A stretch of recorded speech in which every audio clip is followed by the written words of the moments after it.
De Gênesis. Gênesis capítulo 24.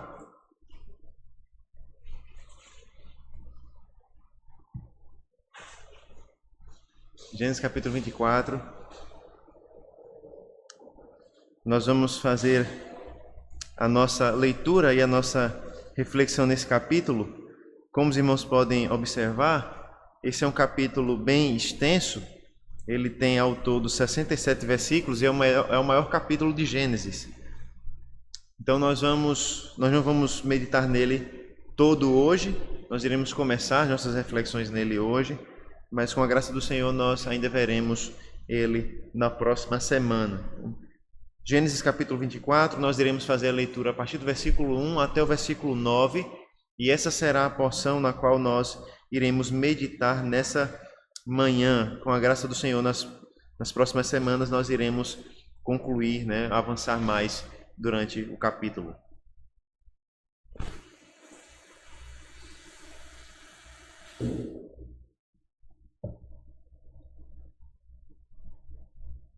Ouça com atenção, com fé, o que diz a palavra de Deus. Gênesis 24, a partir do versículo 1. Abraão já era velho, de idade bem avançada, e o Senhor o havia abençoado em tudo. Abraão disse ao mais antigo servo da sua casa, que governava tudo o que possuía: põe a sua mão por baixo da minha coxa, para que eu faça com que você jure pelo Senhor, Deus do céu e da terra, que você não buscará uma esposa para o meu filho entre as filhas dos cananeus, no meio dos quais estou morando, mas que você irá à minha parentela e ali buscará uma esposa para Isaque, meu filho. Então o servo disse: talvez a mulher não queira vir comigo para esta terra. Nesse caso, devo levar o seu filho à terra de onde o Senhor veio?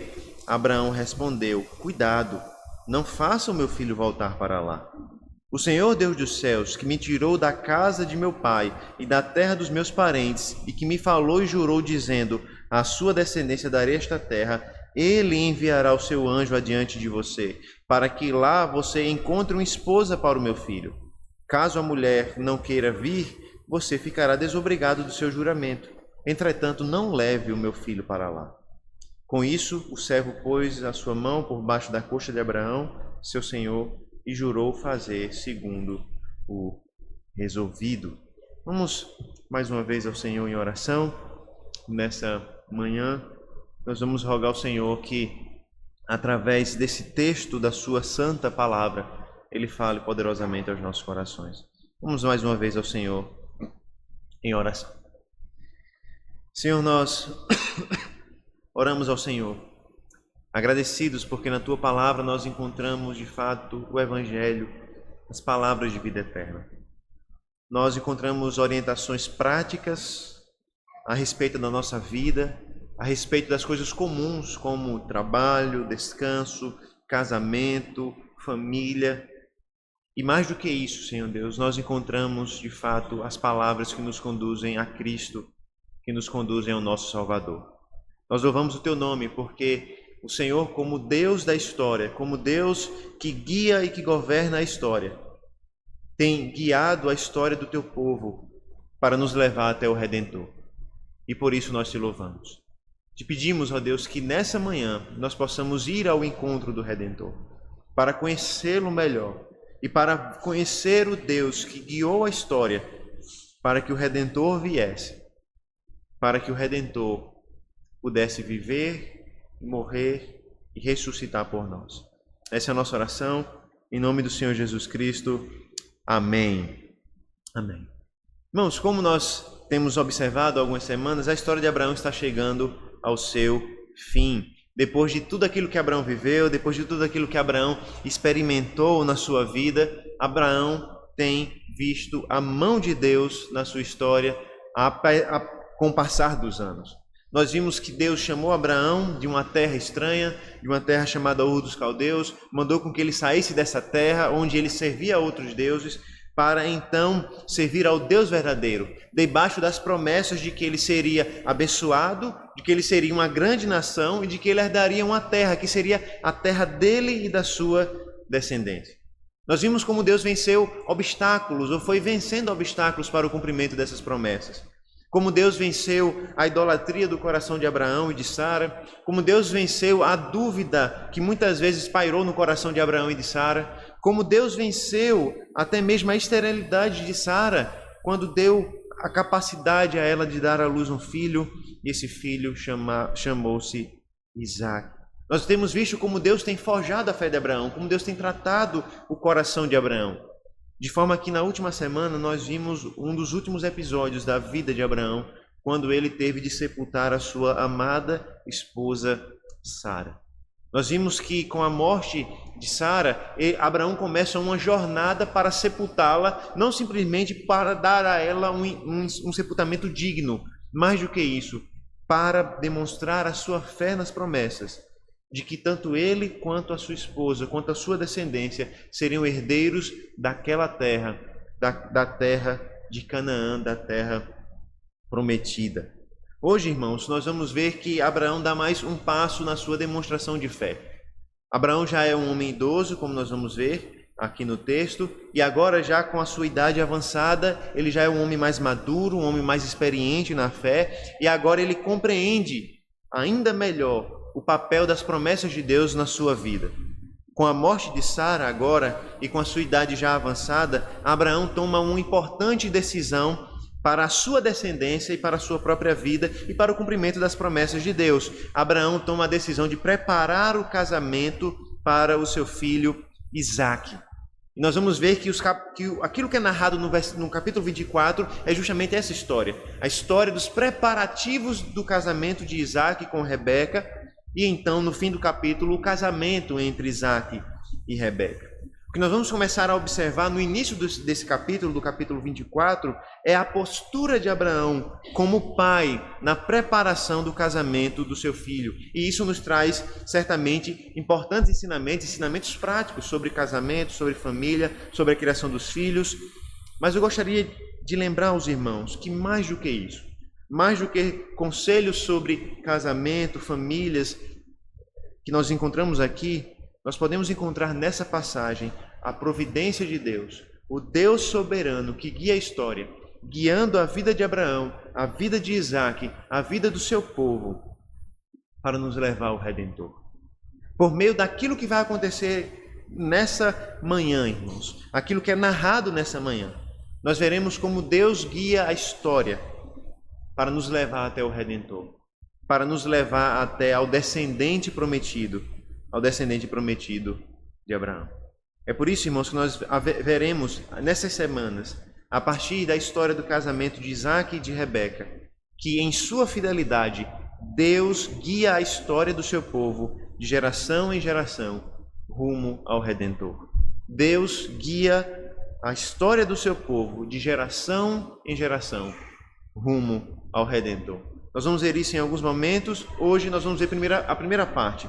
Nós vamos ver que a fé na providência de Deus, a fé no Deus que guia a história, deve também guiar as nossas ações. A fé na providência de Deus deve guiar as nossas ações. Volte mais uma vez para o início do capítulo 24 e veja os primeiros 4 versículos, onde nós veremos que depois da morte de Sara, sua esposa, Abraão então começa a preparar o casamento do seu filho Isaque. Veja os versículos de 1 a 4 que nos diz assim: Abraão já era velho, de idade bem avançada, e o Senhor o havia abençoado em tudo. Abraão disse ao mais antigo servo da sua casa, que governava tudo o que possuía: põe a sua mão por baixo da minha coxa, para que eu faça com que você jure pelo Senhor, Deus do céu e da terra, que você não buscará uma esposa para o meu filho entre as filhas dos cananeus, no meio dos quais estou morando, mas que você irá à minha parentela e ali buscará uma esposa para Isaque, o meu filho. Veja a situação aqui, irmãos, mais uma vez. Abraão já era um homem idoso, Abraão já era um homem avançado em idade, e ele já está numa altura da sua vida que ele já está pensando no futuro, na sua descendência, no legado que ele vai deixar. Abraão sabe que o dia da sua morte está chegando, Abraão sabe que ele não vai viver para sempre, mas Abraão sabe também que as promessas de Deus vão continuar apesar da sua morte. Assim como a sua esposa morreu, Abraão sabe que ele também vai morrer. Mas ele sabe também que as promessas de Deus, que a história da salvação de Deus vai continuar nesse mundo, mesmo depois da sua morte. E é sabendo disso que Abraão começa a tomar providências para que a promessa de Deus continue nesse mundo. A sua esposa havia falecido, Abraão estava só agora com o seu filho Isaque. Abraão já tinha por volta aqui dos seus 140 anos.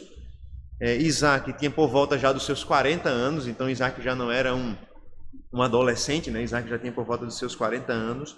E Abraão entende que esse é o momento adequado para que as providências sejam tomadas, para que a bênção de Deus chegasse ao seu filho, para que as promessas de Deus continuassem na história por meio do seu filho, por meio da descendência do seu filho. E a primeira coisa que nós vamos observar aqui, que é muito interessante, observe que há a ideia aqui da promessa de Deus, da ação de Deus na história, mas veja, irmãos, como é claro que Abraão começa a tomar providências para que a promessa de Deus continue viva nesse mundo, para que as promessas de Deus continuem a partir do seu filho. E aos nossos olhos isso pode parecer estranho. Pode parecer estranho ouvir isso. Abraão estava tomando providências para que a promessa de Deus continue. E a gente fica pensando, mas não é Deus que tem que fazer isso? Não é Deus que tem que tomar a atitude de continuar suas promessas? Abraão não está querendo interferir no plano de Deus ou controlar o plano de Deus? Nós vamos aprender, irmãos, ao longo desse capítulo, especialmente no início desse capítulo, que não.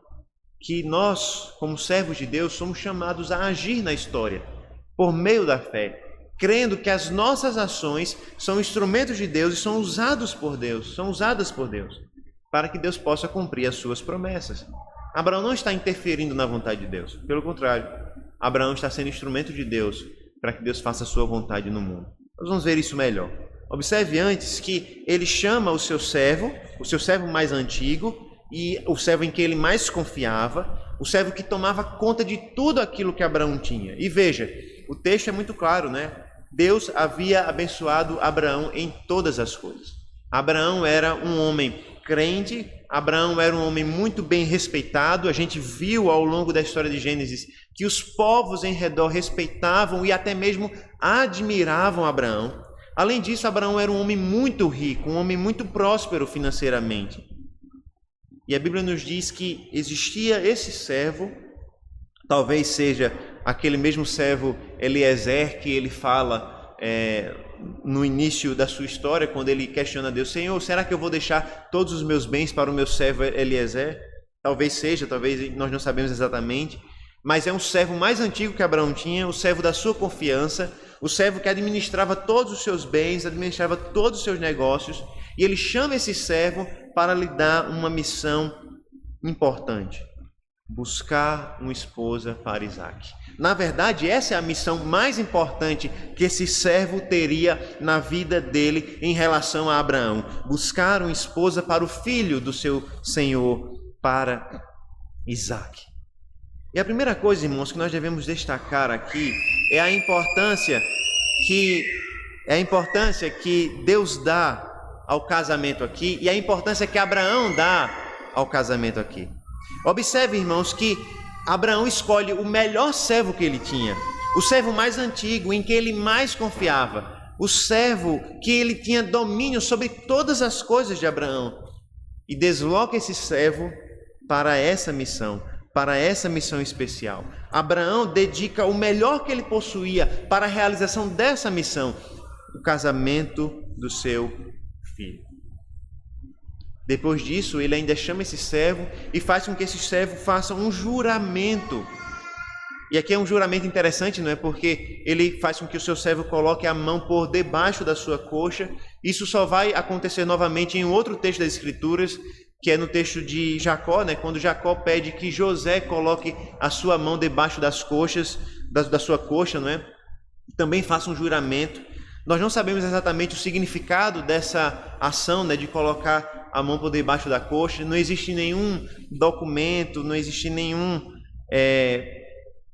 material de outras nações que possam explicar melhor o significado. O que a gente pode fazer é especular o que seria o significado dessa ação de colocar a mão por debaixo da coxa.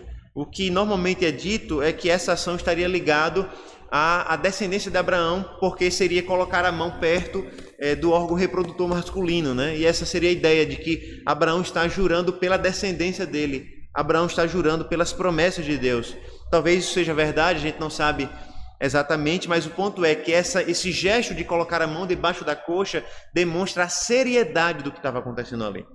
Não se tratava apenas de uma promessa simples, de uma promessa entre amigos, mas é de fato um servo fazendo um juramento sério, grave diante do seu Senhor. Inclusive, Abraão faz questão de dizer: jure pelo Senhor, Deus do céu e da terra. Abraão, irmãos, queria ter certeza que a missão que ele daria ao seu servo seria cumprida exatamente da forma que ele ordenou. Além disso, Abraão mostra em todas essas coisas o seu cuidado especial com o seu filho, quando ele não deseja que o seu filho se casasse com uma das filhas dos cananeus. Antes de nós irmos para esse ponto em particular, eu quero que você observe como em todos os gestos de Abraão, Abraão demonstra a sua compreensão fundamental a respeito do casamento, da importância fundamental do casamento para as nossas vidas. Abraão desloca o seu servo mais importante para essa missão, e aí veja, isso poderia trazer graves problemas para Abraão. E quem administra negócios, quem tem bens e tem alguém de confiança, sabe o trabalho, a dor de cabeça que pode dar você tirar justamente esse homem de confiança da administração dos seus bens, dos seus negócios. E é isso que Abraão faz. Abraão tira o homem que era o responsável por tudo aquilo que ele tinha, o homem que era o seu braço direito, o seu servo mais importante, para que ele vá numa missão que pode durar semanas, até meses. Isso poderia provocar prejuízos grandes para Abraão, dores graves de cabeça para Abraão. Mas Abraão sabe que a missão mais importante que esse servo tem é de fato de produzir ou de arranjar o casamento para Isaac. Além disso, o juramento que é feito mostra essa compreensão de Abraão de que o casamento é fundamental para a vida de Isaac. E aqui, irmãos, nós aprendemos algo fundamental para as nossas vidas. Que o casamento é dentro das decisões que nós tomamos nessa vida, né? Não estou comparando com a salvação em Cristo, com seguir o Senhor, mas dentro das decisões que nós tomamos nessa vida, certamente o casamento é a decisão mais fundamental que nós podemos tomar. A decisão de nos casarmos ou não, e logo em seguida, se nós escolhemos casar, a decisão de com quem nós iremos casar. Abraão sabia que essa decisão era fundamental para o seu filho. E lógico, irmãos, que a passagem reflete um costume da época, né? Os pais naquele período, era costume que os pais arranjassem o casamento dos seus filhos. Hoje nós não seguimos mais esse costume. A Bíblia não está nos ensinando aqui que o pai deve arranjar o casamento dos seus filhos. Não é essa a ideia, até porque existem vários outros casamentos na Bíblia que não foram arranjados, mas foram feitos por escolha dos noivos. Mas o ponto aqui fundamental que a Escritura nos mostra é que mais importante do que a faculdade que os nossos filhos irão fazer, mais importante do que a carreira que eles vão escolher, do que a profissão que eles vão ter, do que onde eles vão morar, é de fato a decisão de com quem eles vão casar. Como pais, muitas vezes nós focamos em incentivar os nossos filhos a estudarem, a trabalharem, e isso é muito positivo, né? Nós temos que de fato incentivar os nossos filhos a estudarem, a trabalharem, não é? Mas nós nos esquecemos da importância fundamental que o casamento tem na vida dos nossos filhos. E nós deveríamos, irmãos, entender aquilo que Abraão compreendeu. O casamento era a decisão mais importante para a vida de Isaac. Era o casamento que iria determinar a vida ou o rumo da vida de Isaac. Abraão sabia muito bem o que o casamento poderia fazer na vida de um homem e na vida, certamente, de uma mulher. E por isso, irmãos, nós não devemos negligenciar o ensino sobre esse assunto na educação dos nossos filhos. Nós devemos treinar os nossos filhos, nós devemos preparar os nossos filhos para que eles saibam escolher com quem eles vão namorar e, especialmente, com quem eles vão se casar. Devemos lembrar os princípios da palavra de Deus e instruí-los para um bom casamento, como Abraão vai fazer aqui. E alguns desses princípios a própria passagem de Gênesis 24 nos ensina. E aqui, veja, como é importante quando nós lembramos que essa passagem seria lida para o povo de Israel. Na verdade, essa passagem, assim como todo o livro de Gênesis, foi escrito para ser lido pelo povo de Israel e para o povo de Israel. Nesse sentido, irmãos, essa passagem, sem sombra de dúvidas, serviria como uma advertência para o povo de Israel não se casar com as filhas e os filhos dos povos da terra de Canaã. Eu gostaria que você abrisse a sua Bíblia em Deuteronômio capítulo 7. Deuteronômio capítulo 7, nós vamos ler os versículos 3 e 4.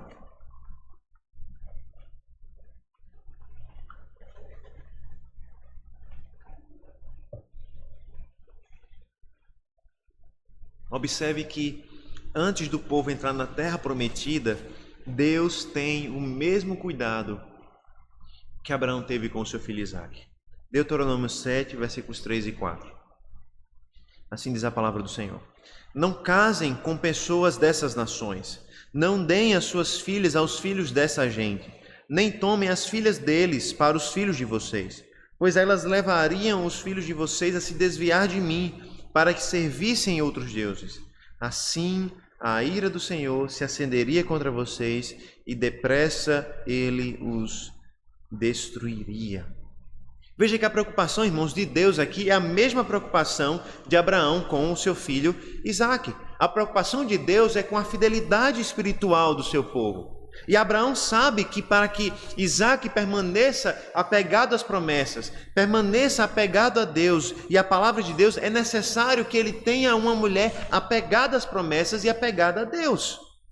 Abraão sabe que é impossível, na verdade não é impossível, mas é muito difícil permanecer apegado a Deus e às promessas de Deus num casamento misto, num casamento entre um crente e um descrente. E é interessante porque, pela providência de Deus, o texto de 1 Coríntios vai falar justamente sobre casamento misto nessa noite. Então, 2 passagens sobre casamento, sem nenhuma programação da minha parte, apenas pela providência do Senhor mesmo. E observe que aqui, o texto de Gênesis está nos mostrando que essa é a preocupação de Abraão. E Abraão está alertando o seu servo a respeito desse perigo. Ele diz: meu servo, jure que você não irá buscar esposa para o meu filho dentre as mulheres dos cananeus. Irmãos, se nós pensássemos na prática, havia muitos bons motivos para que Abraão casasse Isaque com uma das mulheres daquela terra. Primeiro, porque Abraão tinha amigos naquela terra. Nós lembramos muito bem que Abraão era um homem benquisto naquela terra. Inclusive, Abraão conseguiu comprar a caverna de Maquipela e o terreno de Maquipela para enterrar a sua esposa Sara por causa do bom relacionamento que ele tinha com um dos povos daquela região. Abraão era um homem benquisto, Abraão tinha aliança com os filisteus, Abraão tinha aliança com outras pessoas, com outros povos. Abraão era um homem respeitadíssimo e seria muito fácil para Abraão conseguir uma boa esposa, pelo menos em termos de alianças políticas e sociais naquela terra. Certamente as princesas desses povos iriam querer casar com Isaque. Afinal de contas, Isaque era um excelente partido. Isaque era filho de um dos homens mais ricos daquela região. Certamente as princesas, as mulheres mais importantes daquela região iriam querer se casar com Isaque. E Abraão certamente poderia fazer um casamento muito próspero financeiramente falando. Mas essa não é a decisão de Abraão. Abraão diz: eu não quero que o meu filho se case com uma das filhas dos cananeus. E que nós temos duas decisões em conjunto, não é? Nós temos a decisão de não casar Isaque com uma das filhas dos cananeus, com a decisão de que ele não voltasse para lá. Tanto a decisão, irmãos, de Abraão de casar o seu filho, de não casar o seu filho com a cananeia, e a lei de Deus em Deuteronômio para não casar com um dos filhos ou filhas daqueles povos ali, nos mostram como Deus proíbe, de fato, o casamento misto. E esse é um dos princípios fundamentais que nós precisamos ensinar aos nossos filhos, se nós queremos, de fato, que eles tenham bons casamentos. Nós devemos ensinar aos nossos filhos que o propósito de Deus para eles, que o desejo de Deus para a vida deles, é que eles se casem com homens e mulheres crentes, que servem ao Senhor, que amam ao Senhor, que são apegadas à promessa de Deus. E aqui, irmãos, muitas vezes nós temos pessoas que vão citar casos positivos e vão dizer assim: mas eu conheço uma pessoa que casou com alguém que não era crente, Deus abençoou e ele se converteu e hoje eles vivem muito bem. Sim, Deus pode usar de misericórdia e de graça, Deus pode fazer essas coisas, Deus é bom, Deus é misericordioso, Deus é cheio de graça. Mas, se você apresenta um exemplo de algo que aparentemente deu certo, eu posso facilmente lhe mostrar 5 a 10 outros exemplos de que deram errado e que não foi bom, tanto para um como para o outro. Irmãos, quando nós lidamos com os nossos filhos, ensinamos eles a respeito da vida, nós precisamos deixar isso muito claro. A decisão do casamento determinará os rumos da vida deles. E eles precisam ter um princípio básico, um fundamento para tomar essa decisão. Eles devem se casar com servos do Senhor. Homens e mulheres que amem a Deus, que amem as promessas de Deus, que amem a glória de Deus. E com isso, irmãos, não estou dizendo que necessariamente precisa ser presbiteriano ou algo nesse sentido, mas precisa ser um servo do Senhor, que ama a Deus, que ama as promessas de Deus, que ama a palavra de Deus. Esse era o desejo de Abraão para Isaac. O desejo de Abraão para Isaac é que Isaac encontrasse uma mulher que compartilhasse da mesma esperança que ele. Uma mulher que compartilhasse das mesmas promessas com ele. Nós não devemos, irmãos, nos colocar em associação com incrédulos dessa forma. Por isso, o servo de Abraão é ordenado: vá até os meus parentes para buscar uma esposa para o meu filho. E aqui nós devemos lembrar das duas linhagens, que nós costumeiramente pensamos em Gênesis. Nós lembramos da linhagem de Sem, dos semitas, a linhagem de Abraão, a linhagem, de fato, que Deus escolheu para abençoar. Ao mesmo tempo, ao lembrar dos cananeus, nós lembramos da linhagem de Cã, daquele filho de Noé que não cobriu a nudez do seu pai, e Deus disse que iria amaldiçoar então Canaã, o neto de Noé. E nós vemos então essas duas linhagens aqui em conflito. Abraão dizendo: não se case com os descendentes de Canaã, mas escolha uma dentre os semitas. Por isso então o servo deveria tomar essa grande e difícil missão, e diante dessa grande e difícil missão, o servo tem dúvidas. E veja os versículos de 5 a 9, a segunda parte do texto, e nós vamos observar como o servo, de fato, tem algumas dúvidas honestas. Mas Deus faz questão de usar Abraão e a fé de Abraão para solucionar essas questões. Versículo 5. Então o servo disse: talvez a mulher não queira vir comigo para esta terra. Nesse caso, devo levar o seu filho à terra de onde o Senhor veio? Abraão respondeu: cuidado, não faça o meu filho voltar para lá. O Senhor, Deus do céu, que me tirou da casa de meu pai e da terra dos meus parentes, e que me falou e jurou, dizendo: a sua descendência darei esta terra, ele enviará o seu anjo adiante de você, para que lá você encontre uma esposa para o meu filho. Caso a mulher não queira vir, você ficará desobrigado do seu juramento. Entretanto, não leve o meu filho para lá. Com isso, o servo pôs a sua mão por baixo da coxa de Abraão, seu senhor, e jurou fazer segundo o resolvido. Veja que a pergunta do servo de Abraão, é simples, mas é muito propícia, é muito apropriada para a situação. É importante. O servo questiona: se a mulher que eu encontrar, se eu de fato conseguir encontrar essa mulher, mas ela não quiser vir, eu levo o seu filho para lá? Ou seja, se a mulher não quiser vir para Isaac, eu levo Isaac para a mulher? A pergunta é pertinente, porque isso poderia de fato acontecer. A verdade, irmãos, é que o plano de Abraão tem, vamos dizer assim, muitas brechas para erros. Muitas coisas poderiam dar erradas no plano de Abraão. O servo poderia ter uma viagem mal sucedida e nem conseguir chegar na terra dos parentes de Abraão. Afinal de contas, eles moravam ainda próximo na região da Mesopotâmia, então era viagem longa. O servo poderia nem chegar lá. Poderia acontecer isso que o servo está dizendo, ele conseguir chegar lá, falar, e a esposa não querer ir, a mulher não querer ir, dizer: não, eu não vou sair da minha casa, eu não vou sair da cidade onde eu moro, da terra onde eu moro, para ir para uma outra cidade. Se ele quiser casar comigo, ele que venha para cá. Poderia acontecer dos pais da mulher não permitirem. A pergunta é pertinente. Essas coisas poderiam acontecer. Coisas poderiam dar errado no plano, pelo menos teoricamente. E a questão é: se a mulher não quiser vir, eu posso levar Isaac até a mulher? E Abraão é muito claro: não. Não faça o meu filho voltar para lá. E Abraão usa até uma expressão que mostra, né, essa preocupação dele. Ele diz assim: cuidado, olhe, não faça isso. Preste muito bem atenção, não faça isso. Não leve o meu filho para lá. E nós devemos entender, irmãos, o que isso representa. O que representa voltar para lá. Abraão, irmãos, como nós lembramos desde o início da sua história, ele foi tirado daquela terra, da terra de Ur dos Caldeus, foi resgatado pelo Senhor, foi liberto das idolatrias nas quais ele vivia. E agora, fazer com que o seu filho voltasse para aquela terra seria um retrocesso na história da redenção, seria um retrocesso na história de fé de Abraão. Toda a história de Abraão, toda a história de fé de Abraão foi sair daquela terra, se afastar daquela terra, se afastar daquela idolatria, se afastar daquele passado triste de Abraão. Fazer com que Isaac fosse para aquela terra seria voltar, seria regredir na história de fé de Abraão, na história da salvação de Abraão. Abraão não queria que o seu filho fosse para a mesma terra da qual ele saiu antes. Por isso ele diz: não faça o meu filho voltar para lá.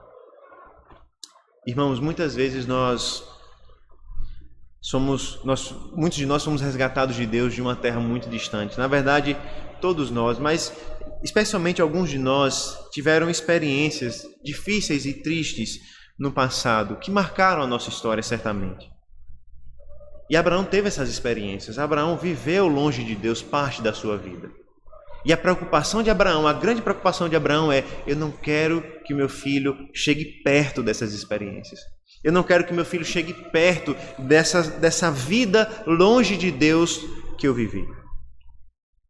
Eu não quero que o meu filho viva onde eu vivi, longe do Senhor. Eu não quero que meu filho se case com uma mulher que não ame a Deus, como um dia eu não amei. Diante de uma possível dificuldade, irmãos, diante da possibilidade do seu filho voltar para onde Abraão havia saído, Abraão diz: não, eu não quero que meu filho passe por aquilo que eu passei, longe de Deus. Eu vou crer no Senhor, eu irei confiar no Senhor. E aqui Abraão mostra a sua fé nas promessas de Deus. No versículo 7, Abraão confia que o mesmo Deus que o resgatou, o mesmo Deus que o salvou, o mesmo Deus que o tirou da casa do seu pai, do meio de Ur dos Caldeus, da sua idolatria, seria com o seu servo e enviaria até mesmo um anjo guiando o seu servo, para que toda aquela missão difícil tivesse êxito. Ele confia tanto em Deus que ele diz, que ele lembra das promessas do Senhor quando Deus disse: a sua descendência darei esta terra. Ou seja, Abraão está dizendo: se o Deus que me chamou, de fato, fez essa promessa de que ele me daria uma grande descendência, de que essa terra permaneceria comigo e com a minha descendência, ele vai preparar uma esposa para o meu filho.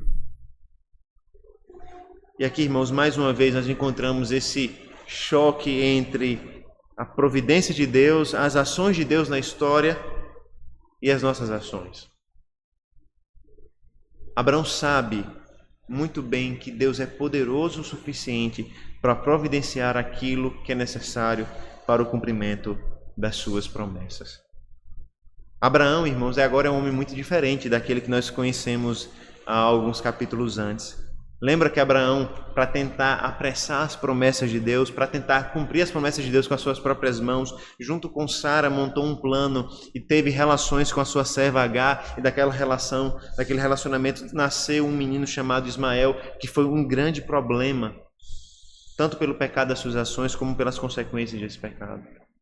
Abraão, agora já com a idade, já com as experiências que havia vivido, ele havia aprendido que não era correto tentar resolver com as próprias mãos os problemas que são de Deus resolver. E então ele confia no Senhor e diz: Deus irá providenciar o que é necessário. Deus irá enviar o anjo do Senhor que irá diante de Abraão. E lembra, esse anjo do Senhor já apareceu a Abraão, né? Lembra que no Monte Moriá, quando Abraão estava prestes para sacrificar a vida do seu filho Isaque, o anjo do Senhor apareceu a Abraão e não permitiu que isso acontecesse. Abraão acredita fielmente que nesse mesmo momento o anjo do Senhor iria ser com o servo para que Isaque se casasse e tivesse a descendência prometida. Abraão crê que o mesmo Deus que preservou Isaac também vai guiar a vida de Isaac para que ele crescesse, multiplicasse e as promessas continuassem. Mas ao mesmo tempo, irmãos, observe que a fé de Abraão não significa presunção. Observe, irmãos, que a fé de Abraão não coloca Deus dentro do pacote que Abraão deseja. E veja aqui que Abraão, no versículo 8, ele faz algo interessante. No versículo 7, ele mostra sua confiança em Deus, mas no versículo 8, ele mostra que a sua confiança não é presunção, não é presunçosa. Ele diz assim, ele garante ao servo que ele não seria punido caso a mulher não quisesse ir. Ele diz, olha, eu não quero que você traga uma mulher que não seja da minha parentela, mas se ela não quiser vir, você estará livre do juramento. O que Abraão enfatiza, irmãos, aqui, claramente, é que Isaac não deveria sair da terra na qual ele estava. Abraão sabe, porém, que o Senhor operará a vontade dele, no tempo dele e da forma dele. E aqui, irmãos, nós somos chamados por Deus a viver entre esses dois extremos. E nós podemos viver entre esses dois extremos na vida cristã. De um lado, nós temos a tentação da falta de fé. A tentação de querer resolver os nossos problemas, de querer resolver a vida dos nossos filhos com as nossas próprias mãos, como se Deus não fosse soberano, como se Deus não controlasse todas as coisas. E nós ficamos ansiosos tentando resolver os problemas da nossa vida, tentando cuidar dos nossos filhos e fazer todas as coisas com as nossas próprias mãos. Isso é uma tentação e nós devemos lutar contra ela. Nós devemos lutar para que Deus nos dê fé e confiança na sua soberania, que Ele está cuidando de todas as coisas, que Ele administra tudo para o bem daqueles que amam o Senhor. Mas uma outra tentação, irmãos, na vida cristã é termos uma fé presunçosa. Nós sermos tão confiantes de que nós imaginamos que as coisas vão acontecer do jeito que nós queremos. E muitas vezes nós acreditamos que Deus nos fez promessas que muitas vezes Ele não fez. E nós acreditamos que Deus tem que fazer na nossa vida o que Ele não prometeu que iria fazer. E nós muitas vezes vivemos uma fé presunçosa e nós imaginamos que Deus irá atender os nossos desejos no nosso tempo, da forma como nós queremos. E nós dizemos, se Deus quer o meu bem, Ele vai fazer isso e isso. Se Deus quer o bem da minha família, Ele vai fazer isso e isso e isso. E nós começamos a ser presunçosos e dizer o que Deus tem que fazer, do jeito que tem que fazer. A fé de Abraão não é essa. A fé de Abraão é, eu sei que o Senhor levará você ao lugar certo, à mulher certa. Mas, se a mulher não quiser vir, pode ficar tranquilo. Você não está obrigado a cumprir o seu juramento. Em outras palavras, Abraão sabe que ele não tem um controle sobre toda a situação. Abraão não pode mudar o coração da mulher que o servo iria encontrar. A fé de Abraão, irmãos, nos ensina muito bem que nós devemos viver entre esses dois extremos. O extremo da falta de fé, da falta de confiança em Deus, e o outro extremo de uma fé presunçosa que acha que Deus vai fazer o que nós queremos da maneira como nós queremos. Abraão, ele sabe muito bem que Deus vai agir, mas ele sabe que Deus vai agir da forma de Deus, da maneira de Deus, de acordo com a vontade de Deus. E é essa relação, irmãos, entre soberania de Deus e a nossa responsabilidade que pode ser observada no cumprimento das promessas na vida de Abraão e na vida da igreja de Deus, na vida do povo de Deus. A providência de Deus, ou seja, a forma como Deus governa a história, a forma como Deus dirige a história, a forma como Deus vai guiando os rumos da história e do seu povo, é um dos principais temas nesse capítulo. Nós vamos ver. Mas certamente a fé em Deus é um outro grande tema desse capítulo. E esses dois temas estão juntos aqui, para nos mostrar que Deus guia a história e que nós somos chamados a confiar nele. Tudo isso ao mesmo tempo em que a nossa fé deve guiar as nossas ações. A nossa fé deve guiar as nossas ações para que nós possamos agir de acordo com a palavra de Deus. Veja, Abraão tem promessas na sua vida. O que Deus prometeu a ele? Ele seria uma grande descendência, ele teria uma grande terra, Isaac teria descendentes. Mas Abraão fica parado esperando que Deus cumpra as promessas na vida dele? Não. Abraão sabe, Deus prometeu que o meu filho Isaque seria pai de multidão. Então eu vou providenciar o casamento para o meu filho. E Deus irá cumprir as suas promessas. Irmãos, nós cremos que Deus tem promessas em nós. Deus tem promessa para a nossa santificação. Deus tem promessa para a nossa salvação. Deus tem promessas para a nossa purificação. Deus tem promessas para os nossos filhos. Afinal de contas, o apóstolo Pedro diz, para vós e para os vossos filhos é a promessa. Mas nós não podemos pensar que porque é promessa de Deus, essas coisas vão acontecer automaticamente em nossas vidas. Sim, irmãos, nós cremos que a palavra de Deus nos ensina que os nossos filhos fazem parte da aliança, que eles são filhos da aliança, que eles são santos e que as promessas de Deus de fato são para eles. Mas nós precisamos nos dedicar constantemente a ensiná-los a palavra, ensiná-los a orar, ensiná-los a vir à igreja, ensiná-los a buscar o Senhor, porque se nós não fazemos isso, nós podemos estar justamente vivendo uma fé presunçosa, uma fé que diz, Deus irá cumprir a sua vontade na vida dos meus filhos, mas nós não fazemos absolutamente nada para isso. Nós não oramos com eles e por eles, nós não lemos a palavra para eles, nós não trazemos eles à igreja, e muitas vezes nós depois nos lamentamos porque Deus não cumpriu as suas promessas.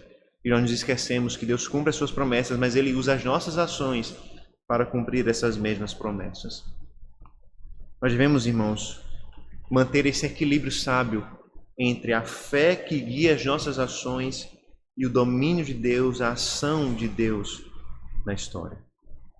O ponto básico é que em sua fidelidade Deus guia a história do seu povo, de geração em geração, rumo ao Redentor. Tudo que está acontecendo aqui na vida de Abraão, tudo que está acontecendo na vida de Isaque, e vai continuar acontecendo na vida de Isaque e de Rebeca, é Deus guiando a história para que Abraão tenha uma grande descendência e para que dessa descendência venha aquele que o apóstolo Paulo identifica como o Senhor Jesus Cristo, o descendente de Abraão, aquele que de fato é o filho de Abraão, aquele que morreu e tomou a maldição da cruz sobre si e ressuscitou, para que todos nós pudéssemos ser chamados filhos de Abraão pela fé nele. Nós somos chamados, irmãos, nessa manhã, primeiro, a confiar e descansar no Deus que guia a história, no Deus que guia a nossa história, no Deus que guia a história da igreja e que nos leva ao Redentor, ao Filho de Abraão. Nós somos chamados também, irmãos, a confiar naquele que guia todas as coisas para o nosso bem, para o bem daqueles que o amam. Nós somos chamados também a ter uma fé que é ativa nas suas ações, que age, que busca, que trabalha, que serve a Deus, crendo que através de nós, Deus irá cumprir as suas promessas. Nós somos chamados nessa manhã a nos voltar a Cristo Jesus. Nos voltar às promessas de Deus, como Abraão fez. Abraão voltou-se para as promessas de Deus, para as promessas que ainda estavam aguardando o seu cumprimento. Nós somos chamados a nos voltar para essas mesmas promessas. Não promessas que ainda aguardam cumprimento, mas promessas que já foram cumpridas em Cristo, pois o descendente prometido já veio. E nós somos então chamados a nos voltar para essas promessas, viver de acordo com essas promessas, crendo que quando nós vivemos pela fé em Deus, as nossas ações são utilizadas pelo próprio Deus para cumprir a sua santa e boa vontade. Deus, irmãos, guia a história do seu povo de geração em geração rumo ao Redentor. E o que nós somos chamados a fazer, então, diante dessa verdade? Nós somos chamados a responder em fé. Uma fé que deve guiar nossas ações, que deve guiar o que nós falamos e o que nós fazemos, que deve guiar a nossa vida, para vivermos para o Redentor, para vivermos debaixo da fé e das ações voltadas para o Redentor. Vamos orar ao Senhor mais uma vez, nessa manhã.